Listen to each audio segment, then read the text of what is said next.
আজকে আমাদের আরো একটা নিমন্ত্রণ বাড়ি রয়েছে। বাংলাদেশী বন্ধুর বাড়িতে নিমন্ত্রণ।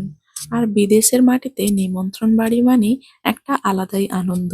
আমরা সেজেগুজে আমাদের বাড়ির সামনে ওয়ান লং মেট্রো স্টেশন থেকে মেট্রো করে চলে গেলাম একদম নিউ তাইপেই সিটি। ওখানে কস্কো রয়েছে। ভেবেছিলাম ওখান থেকে কিছু কেনাকাটাও করব, কিন্তু তা আর হলো না।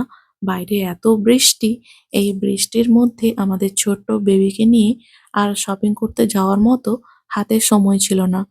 রাত্রেবেলা নিমন্ত্রণ, সন্ধ্যেবেলা ওই আমরা 6:30টার দিক করে বেরিয়েছিলাম। পৌঁছলাম সেই প্রায় 8টা বেজে গেছে। তবে বেশ আজকে অনেক আনন্দ মজা হই হুল্লোড় হবে। বাংলাদেশি মানুষ আর ইন্ডিয়ান মানুষ, বিশেষ করে বাঙালি মানুষজন একসাথে হলে অনেক আনন্দ হয়। আজকে অনেক রকমের রান্না বান্না হয়েছে। ইলিশ মাছ, তার মধ্যে সব থেকে স্পেশাল বাংলাদেশি ইলিশ, পদ্মার ইলিশ।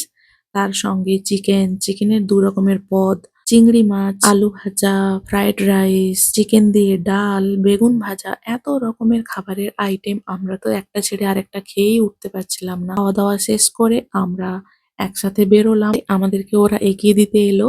আমরা লবিতে কিছুটা সময় দাঁড়িয়ে একটু ফটো তুললাম। এই আনন্দগুলোই আমাদের স্মৃতি হয়ে থেকে যাবে। সবার সাথে বেশ দারুণ মজা করে আজকে আমাদের দিনটা কাটলো। তো দেখা হবে নেক্সট ভিডিওয়।